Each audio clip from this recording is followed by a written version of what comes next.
Bonsoir, voici les titres de l'actualité de ce mercredi. Les funérailles d'une habitante de Tamarin décédée de la Covid-19 perturbée, le cercueil dans lequel elle était placée s'est brisé alors que la dépouille arrivait au cimetière de Rivière-Noire. La famille et les deux préposés de cette pompe funèbre ont dû utiliser le système D pour placer cette femme de 71 ans dans la fosse.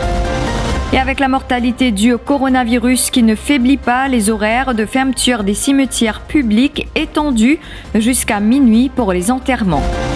Désillusion pour des vacanciers avec l'interdiction de pique-niquer sur les plages, ne pas pouvoir bronzer, pas au goût des touristes sur les réseaux sociaux. Ils se disent victimes de publicité mensongère de la part des autorités locales. En ce temps de pandémie, l'annulation du Black Friday réclamée par le député travailliste Patrick Assierwaden et dans certaines pharmacies de l'île, certains médicaments se font rares. Reportage à suivre dans ce journal.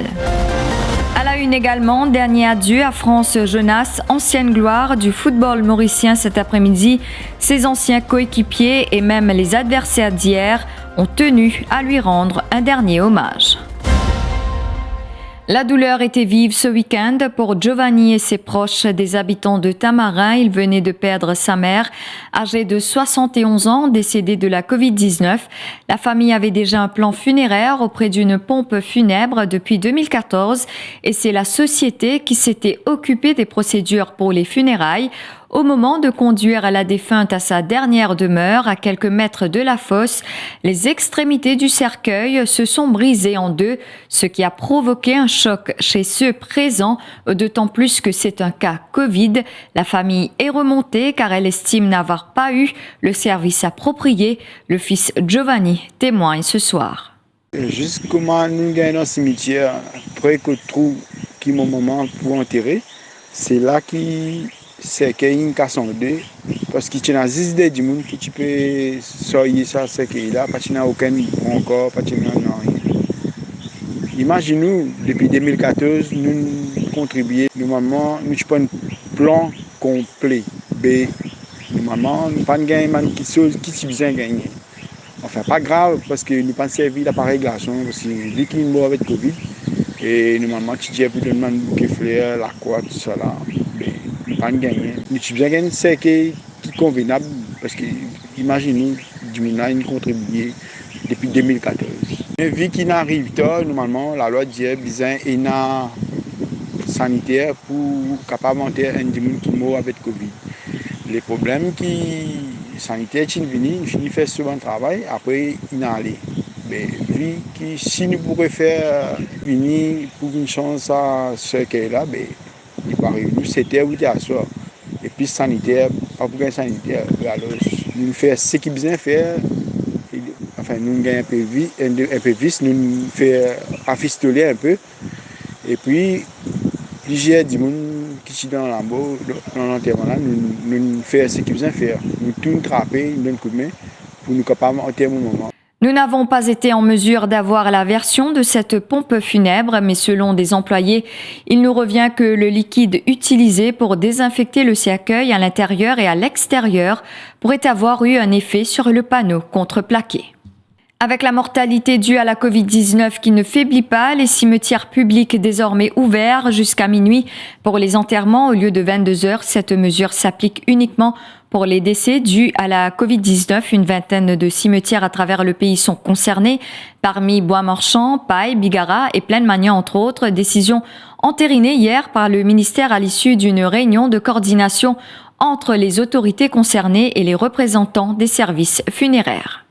Connaît suite à un certain nombre de demandes qui nous gagnent, on funèbre qui peut offrir d'autres services. Je peux dire nous qui avons un petit peu de difficulté pour faire l'enterrement, surtout après vers les 8h, 9h. Mais là, c'est que nous faisons une réunion de coordination avec au niveau du ministère, avec les représentants de la santé de 12 collectivités locales. Quand nous demandons, ils nous capables de faire une extension de l'heure de l'enterrement. Seulement, je précise bien, pour les cas de décès dus à la COVID. Alors là, nous faisons d'accord que les enterrements au-delà de 10 heures jusqu'à minuit et dans le cimetière pour accepter et nous capables de finir l'enterrement là le soir même. Tous les cimetières qui sont dirigés par les collectivités locales. Donc, pas pour lui, ou gain paille, ou gain les salines, un abois marchand, accueil bigarade. Est-ce qu'avec le nombre de décès Covid qui nous est non, est-ce qu'il y a suffisamment de places disponibles dans le cimetière? Oui, ce qui m'a dit Francis Fekwen fait nous comprendre, oui, je suis dans ma place. Et d'ailleurs, nous connaissons un du monde même déjà un de propre projet personnel pour la famille, sinon nous avons un dôme en commun. Perdre sa mère, son père et son grand-père en l'espace de 10 jours, véritable drame familial. Pour un jeune homme de Plaine Verte, drame en partie lié à la Covid-19, positif au coronavirus, Mohamed Habib Moussa, 76 ans, a rendu l'âme le 14 novembre dernier. Son gendre, Habiboullah Fakir Mohamed, à lui, était terrassé par une crise cardiaque hier. Et ce matin, c'est l'épouse de celui-ci, Reshma Bay, 47 ans, qui a succombé à une infection pulmonaire. L'incompréhension s'est installée dans cette famille qui a connu 3 décès en si peu de temps. Le fils du couple est encore sous le choc. Au fait, ça vient le 14 novembre, l'une décédée avec Covid. Seulement quand on a pris la décès à l'hôpital, la décès, ils mettent la veine cassée. Ça, c'est un moment, ils viennent sur on amène les cliniques. Après avoir qu'ils amènent les cliniques, là, on connaît qu'ils ont une infection poumon. Ils ont des cliniques ICU. Ils restent là-bas, 8 jours, là, ça fait 8 jours passés. Moi, pas la case, je vais regarder ça joue là, la case, moi, pas bien moi, et puis on regarde maman. Je me dis, ben, Alpegny paraît avec toi, moi. Il est rentré, il a Alpegny, mon frère prend une cuillère black seed, il n'est pas, mange une goutte. Il mange ce black seed, en place, c'est mon frère, mon frère, comme ça. Bon, moi, je gagne bon place, c'est mon pire aller, maman, peut venir ce soir. Il est solution, il est en place, sans aucun souffler, sans aucun rien. Il est décédé le sofa.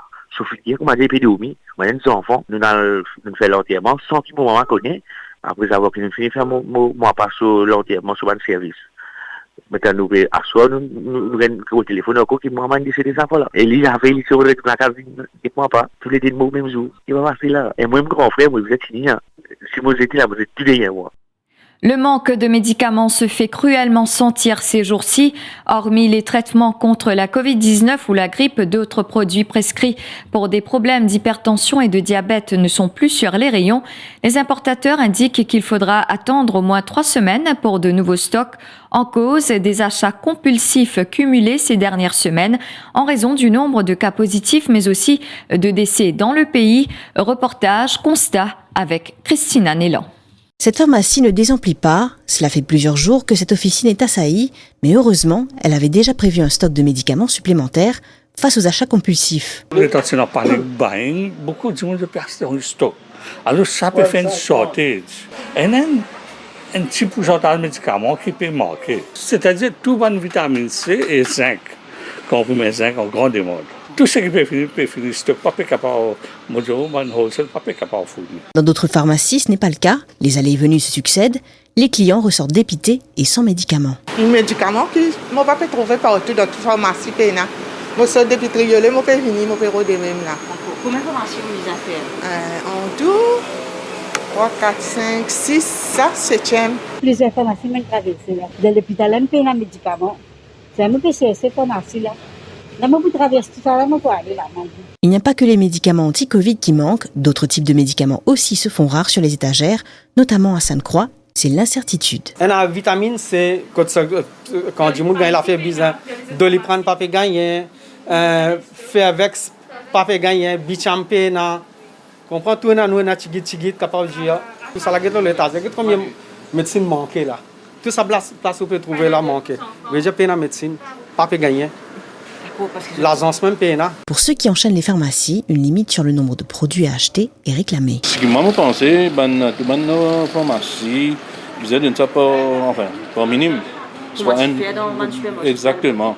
Vous êtes un produit de par personne. Certains constituent leur stock pour la famille comme prévention, mais d'autres s'adonnent au marché noir des plans des pharmacies, car cela pourrait priver une personne malade d'un médicament essentiel pour sa survie.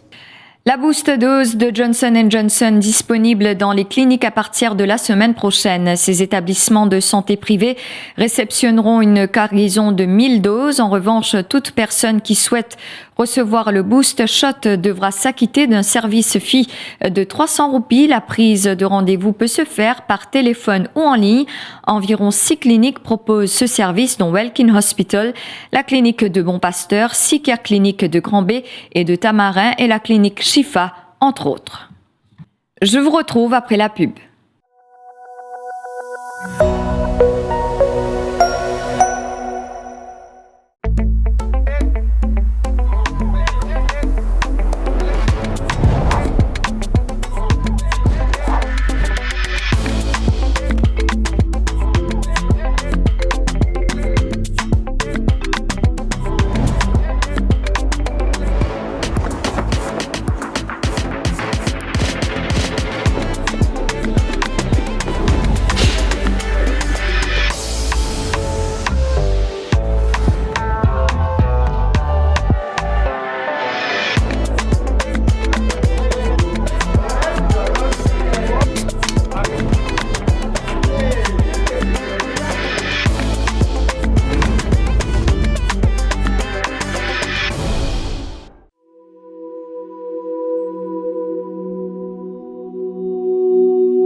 Face à l'explosion des cas de Covid-19 et la présence du variant Delta dans la communauté locale, le député rouge Patrick Asservaden réclame l'annulation du Black Friday.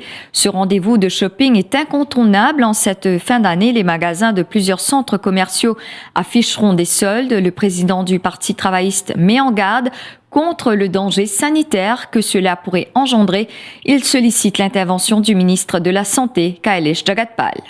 Il est complètement irresponsable que le gouvernement permette, dans la situation que nous étions avec une crise sanitaire que du monde peut mourir tous les jours, des centaines de monde morts depuis les dernières semaines, permettre qu'ils ban mall et ban shopping center faire ce qu'on appelle vendredi un Black Friday. Un Black Friday pour amener un complet de contamination. Nous connaissons que le gouvernement peut dire qu'il faut départ du monde joindre en foule. Nous nous trouvons dernier week-end, quand long week-end congé, qui consiste 10 personnes la plage, fin crée problème qui finit là. Je demande le ministre Jagatpal, avec la loi permettre quarantine acte permettre empêche qui sa Black Friday là tenir vendredi. Bien cancel ça parce qu'il y a un lien de contamination et Maurice pour payer ça très cher sa Black Friday là. Je demande le ministre et le gouvernement cancel ça événement de vendredi soir. L'interdiction de pique-niquer sur les plages laisse un goût amer aux vacanciers. Sur les réseaux sociaux, des touristes se disent victimes de publicités mensongères de la part des autorités mauriciennes. Si l'accès aux plages est autorisé, il est interdit de bronzer, à la grande désillusion des touristes qui ne cachent pas leur mécontentement. D'ailleurs, Bissoun Mengrou, président de l'association des petits et moyens hôtels, dit avoir reçu plusieurs plaintes en ce sens. Il sollicite une dérogation. Nous, si nous avons des droits de remarques avec les clients, plusieurs nous demandent, nous qui ont un problème, les clients peuvent venir complaindre que la police fait plus autre. Je t'ai dit ça du monde, je tenais que bronzer, je ne peux pas faire rien, qu'on dit qu'il n'est pas bien, alors qui fait arrive ça. Et là, comme l'association, nous faisons un rendez-vous avec Beach Authority pour clairer ces affaires-là. Parce que, bon, il est clair qu'il y a 2 monde, 3 monde, 4 monde. Une couple des enfants vient des couples. Déjà, je transat. Ou bien je déjà l'autre nat. Je ne peux pas faire rien de mal. Je ne peux rien qui est les gains règlement Covid. Moi, ce qu'il dit, c'est que 2 monde, 4 monde. Je ne peux pas pique-niquer, tout simplement, je peux relax. Mais notre système, nous pouvons redonner rendez-vous pour discuter avec Tourism Authority et c'est bien pour qu'il y ait commissaire de police.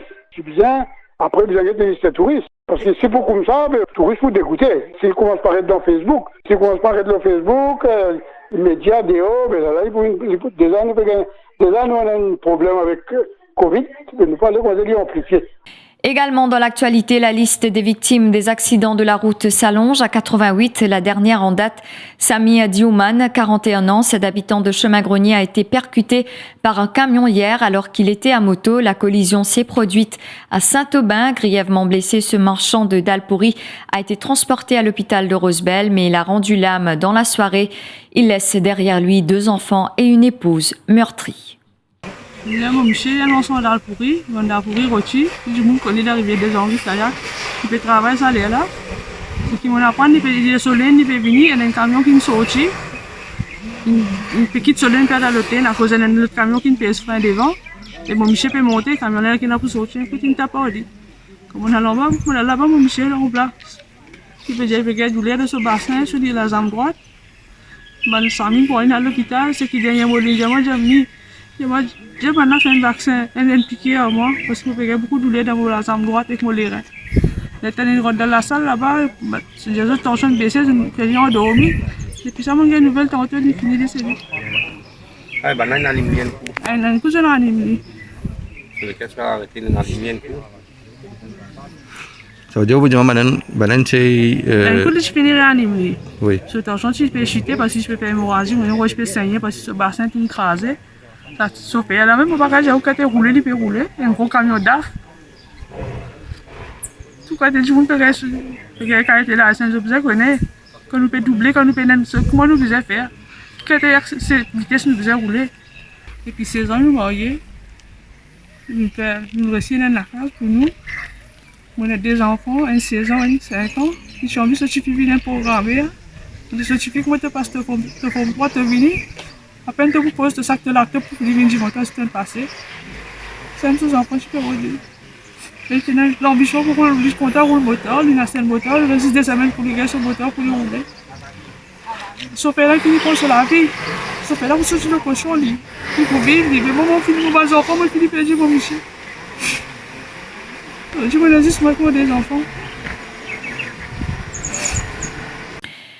Adieu émouvant à France Jonas, ancienne gloire du football mauricien cet après-midi à l'église Notre-Dame de Lourdes à Rosil. Ses anciens coéquipiers de club et de la sélection nationale et même les adversaires d'hier ont tenu à lui rendre un dernier hommage. France Jonas, 56 ans, l'un des meilleurs milieux de terrain que Maurice ait connu, est mort dimanche après avoir fait un accident vasculaire cérébral.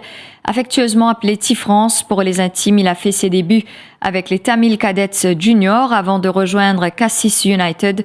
Mais c'est avec la Fire Brigade entre 1986 et 1996 qu'il a commencé à écrire sa légende avant de poursuivre son aventure footballistique avec le Scouts Club 1996 à 1999. Il évoluait au sein de l'équipe des vétérans de Beaubassin-Rosil avant qu'il ne tombe malade. J'ai dit pour l'équipe, c'est une France c'est un manteau pour nous tous. Et ce qui n'a pas apporté pour l'équipe, ce soutien, ce patience, ce temps, malgré ce maladie qui est là, il qu'on a dit là pour l'équipe, il nous fait nous ce qui nous besoin, mais à l'avenir nous besoin si évident. Bien en soi, et nous besoin pour aller comme une centre de motivation qui parce que nous bien inédit nous physiquement le terrain, comment nous besoin jouer football, base nous utiliser un nom mais technique, c'est lui qui nous fait. Ça, même l'équipe, même moi, nous remercions pour ce qu'il fait. Facebook a recruté des modérateurs pour s'attaquer aux publications abusives en créole mauricien. Le ministre des TIC annonce une étroite collaboration entre les autorités mauriciennes et Facebook, désormais connue sous l'appellation Meta. Objectif, lutter contre la cybercriminalité à Maurice, car depuis le début de l'année à ce jour, plus de 1600 cas ont été rapportés au Mauritius Cybercrime Online Reporting System et la Cybercrime Unit a enregistré 218 plaintes. Deepak Balgobin participait ce matin à un atelier de travail avec des représentants de Facebook venus spécialement de l'Afrique du Sud.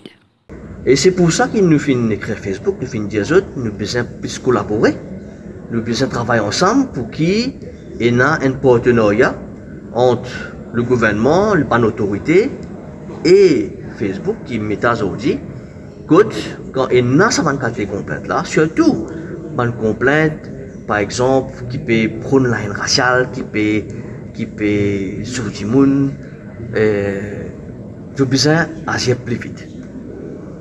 Donc, c'est des trois problèmes.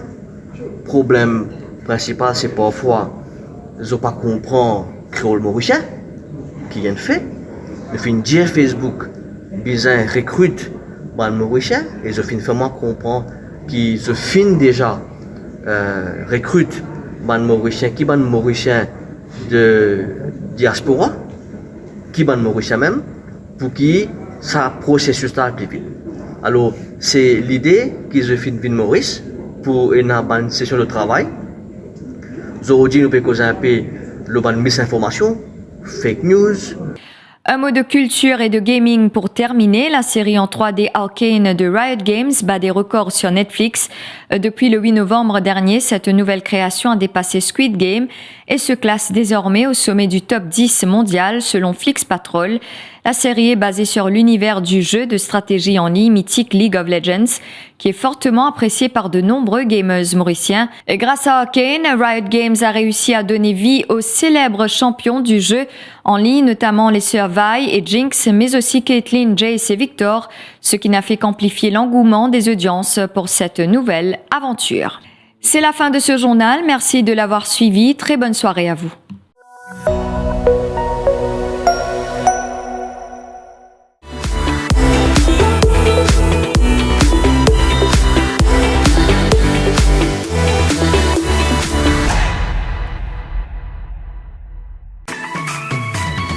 IFI Plus, ou nouveau brossier digital. Top promo, belle seule, exoli cadeau, 6 pour. Depuis ou portable, ou tablette, ou soit ou ordinateur, nectap www.iflip.mu. Et c'est l'adresse www.iflip.mu. IFI Plus, lien service, le défi Media Group. IFI Plus, where tradition meets technology. Where tradition meets technology.